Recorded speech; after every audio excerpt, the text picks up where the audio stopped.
कहानी है 6 साल के गरीब सुंदर की। बाबा मैं तैयार हो गया, चलो चलें। रुक बेटा, मैं नहा तो लूं, बस अभी आया मैं। सुंदर ले, जब तक बाबा नहा कर आ रहे हैं तू ये रोटी खा ले। ले, आज तो रोटी के साथ प्याज भी है खाने को। अच्छा लाओ माँ। माँ मैं जल्दी वापस आ जाऊंगा, लौटकर मुझे पढ़ाई करनी है। तू जा ही क्यों रहा है? तेरे बाबा ने कब कहा तुझसे कि तू उनके साथ फल सब्जी बेचने चले? पर माँ ठेला बहुत भारी हो जाता है, बाबा थक जाते होंगे, इसीलिए मैं उनकी मदद करने जाता हूँ। और वैसे भी माँ, मैं तो फल सब्जी बेचते बेचते भी पढ़ाई कर लेता हूँ। वो कैसे? जब भी कोई बाबा से कुछ खरीदता है तो मैं मन ही मन सारा हिसाब लगा लेता हूँ, वो भी बाबा से पहले। अच्छा तो चल फिर, मैं भी देखता हूँ कि तू हिसाब में कितना पक्का है। मुझे ये बता कि 20 रुपए किलो के हिसाब से 3 पाव आलू और 40 रुपए किलो के हिसाब से 1 पाव भिंडी के कुल कितने रुपए लेगा तू? आसान है बाबा, 25 रुपए है ना? अरे वाह, अच्छा अगर उसी ग्राहक ने आधा दर्जन केले भी ले लिए तो कितने पैसे लेगा? केले हैं 60 रुपए दर्जन, इसका मतलब 30 और 25 पूरे 55 रुपए लूंगा बाबा, वो भी गिन के। 6 साल की उम्र में सुंदर का दिमाग वाकई बहुत तेज चलता था। किशन दास उसे देखकर मुस्कुराने लगा, जबकि रामकली अभी तक हिसाब ही जोड़ रही थी। किशन दास जानता था कि सुंदर को पढ़ने का बहुत शौक था, लेकिन वो मजबूर था। सारा दिन मेहनत करके भी वो बस खाने लायक पैसे ही कमा पाता था। फिर उसी शाम, बहुत भूख लगी है यार, चलना कुछ खाते हैं। मीटिंग बस 10-15 मिनट में शुरू हो जाएगी, इतनी जल्दी कहाँ जा पाएंगे और क्या खा पाएंगे यार। रोहन और विनोद एक मल्टीनेशनल कंपनी में काम करते थे। वो अमूमन चाय नाश्ते के लिए ऑफिस से बाहर आते थे। उन्हें देखकर किशन दास को बहुत अच्छा लगता था और वो हमेशा यही सोचता था कि काश उसका बेटा सुंदर भी एक दिन उनके जैसा ही बड़ा आदमी बने। उस दिन भी यही हुआ। तभी विनोद ने किशन दास का कंधा हिलाकर उससे कहा, अरे भैया कहाँ खोए हो, केले खिला दो यार, बहुत भूख लगी है। हाँ बाबूजी, ये लीजिए। बाबूजी आपसे कुछ पूछूं? आप बुरा तो नहीं मानेंगे? हाँ पूछो पूछो। बाबूजी मेरा बेटा सुंदर, उसे पढ़ने का बहुत शौक है, पर उसे अच्छे स्कूल में पढ़ाने के पैसे नहीं है मेरे पास। अच्छा तो कुछ मदद चाहिए? नहीं बाबूजी, मुझे पैसे नहीं चाहिए, मुझे तो बस कोई रास्ता दिखा दीजिए जिससे मैं अपने सुंदर को आगे तक पढ़ा सकूं।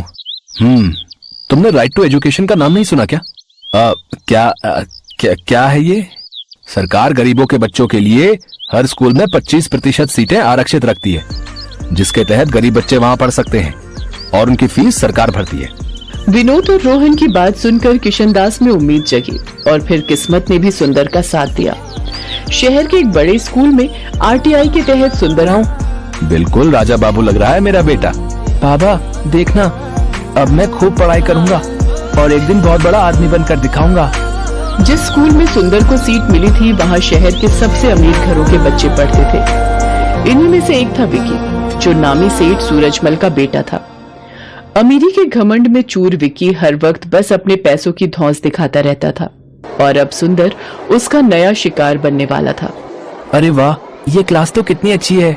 हाँ फटीचर देख ले, आंखें फाड़ के देख ले, क्योंकि इससे पहले ना तो तूने कभी ऐसा स्कूल देखा होगा और ना ही ऐसी क्लास। मेरा नाम फटीचर नहीं है, सुंदर है। सुंदर इसका नाम तो देखो सुंदर नहीं, तेरा नाम तो बंदर होना चाहिए। विकी की बात सुनकर सारे बच्चे सुंदर पर हंसने लगे और सुंदर की आंखों से आंसू गिरने लगे। लेकिन सुंदर जानता था कि उसे इन बातों पर नहीं बल्कि सिर्फ पढ़ाई पर ही ध्यान देना है। वो चुपचाप जाकर अपनी सीट पर बैठ गया। फिर कुछ देर बाद, good morning class, today we have 3 new students with us, please welcome them. बेटा अपना नाम बताओ। मास्टरनी जी, मेरा नाम सुंदर है। लो, ये बंदर मिस को मास्टरनी बता रहा है। ये सरकार भी ना अच्छे खासे कॉन्वेंट स्कूल को सरकारी स्कूल बनाकर छोड़ेगी। Vicky, mind your language. Sorry miss. सुंदर, बेटा मुझे मिस या फिर मैम कहो, okay? Okay miss, I will. Very good. तो ऐसा रहा सुंदर के स्कूल का पहला दिन। फिर घर आने के बाद, सुंदर कैसा है तेरा स्कूल?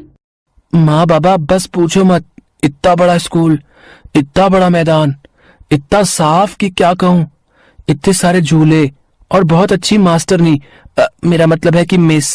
और तूने पढ़ाई की या फिर बस स्कूल ही नहीं हारता रहा? आज पढ़ाई कम हुई माँ, आज शनिवार था ना, तो एक मैडम ने नाचना सिखाया, फिर हम लोग स्कूल के मैदान में खेले भी। सुंदर क्लास में हुई घटना को छुपा गया। किशनदास की आंखों में सुंदर के सुनहरे भविष्य के सपने तैर रहे थे, जिन्हें पूरा करने के लिए सुंदर भी पूरी मेहनत और लगन से पढ़ाई कर रहा था। जबकि बदमाश और घमंडी विक्की स्कूल में हर वक्त उसका मजाक बनाता रहता था, लेकिन सुंदर उससे कभी नहीं लड़ा। ऐसे ही वक्त गुजरता गया और एग्जाम्स आ गए। सुंदर दिन रात बस पढ़ाई में ही जुटा रहा और आखिरकार वो पूरी क्लास में फर्स्ट आया। दूसरी तरफ विक्की को स्कूल के अलावा उसके घर पर उसे अलग से पढ़ाने के लिए ट्यूशन टीचर भी आते थे। इसके बावजूद उसका रिजल्ट बहुत अच्छा नहीं था। स्कूल में हर कोई सुंदर की तारीफ करने लगा। ये देखकर विक्की सुंदर से और भी चिढ़ने लगा, लेकिन उसने मन लगाकर पढ़ाई करने के बारे में कभी नहीं सोचा। 10वीं क्लास की परीक्षाएं दी थी और अब उनकी पहली बोर्ड परीक्षा का रिजल्ट आने वाला था। माँ, मैं राम के घर जा रहा हूँ। उसके घर में कंप्यूटर और इंटरनेट दोनों हैं, तो वहीं अपना रिजल्ट देख लूंगा। ठीक है बेटा, भगवान करे तेरा रिजल्ट बहुत अच्छा हो। 10वीं की परीक्षाओं में सुंदर ने न सिर्फ अपनी क्लास में बल्कि पूरे जिले में टॉप किया। सुंदर के लिए हर कोई खुश था सिवाय विक्की के, क्योंकि इस बार भी उसके नंबर बहुत अच्छे नहीं थे। सुंदर को लगातार मिल रही कामयाबी से विक्की के मन में सुंदर के साथ साथ सभी गरीबों को लेकर गुस्सा बढ़ता चला गया।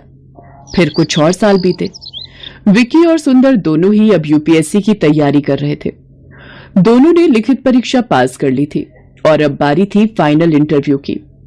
दोनों का इंटरव्यू एक ही जगह पर था, तो विक्की को देखकर सुंदर ने उससे कहा, ऑल द बेस्ट विकी। ऐसा है बेटा, तू ये सब नाटक मेरे साथ तो कर मत। आज तक तू छोटे मोटे एग्जाम में टॉप करके अपने आप को तोप समझ रहा था ना। अब देख, यह है असली चैलेंज। अब देखते हैं कौन कितने पानी में है। सुंदर ने फिर विक्की को कोई उल्टा जवाब नहीं दिया और इंटरव्यू के लिए अपनी बारी का इंतजार करने लगा। कुछ ही देर में विक्की को इंटरव्यू के लिए बुलाया गया। फिर इंटरव्यू हॉल में, well mister Vicky, tell me, अगर आप यहाँ के डिस्ट्रिक्ट मजिस्ट्रेट बन जाते हैं तो आप सबसे पहले क्या काम करोगे? सर, सबसे पहले तो मैं ये राइट टू एजुकेशन का ड्रामा बंद करूंगा। क्या कहा? ड्रामा? अच्छा, वैसे आप ऐसा क्यों करेंगे?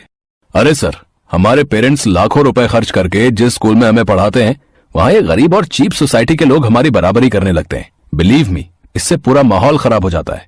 सरकार ने उन लोगों के लिए सरकारी स्कूल खोले तो हैं, तो उन्हें वहीं तक सीमित रहना चाहिए, मुझे ऐसा लगता है।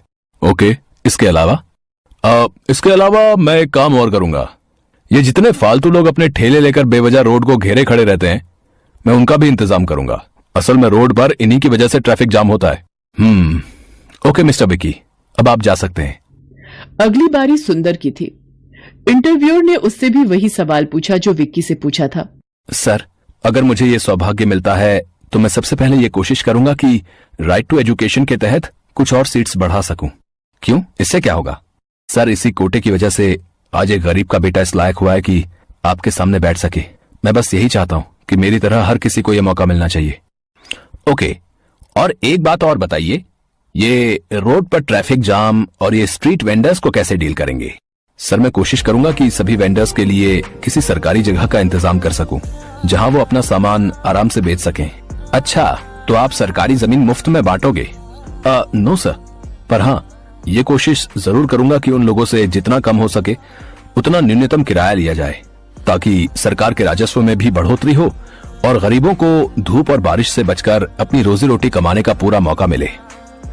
इसके साथ ही मेरा जिला सुंदर और व्यवस्थित भी रहे।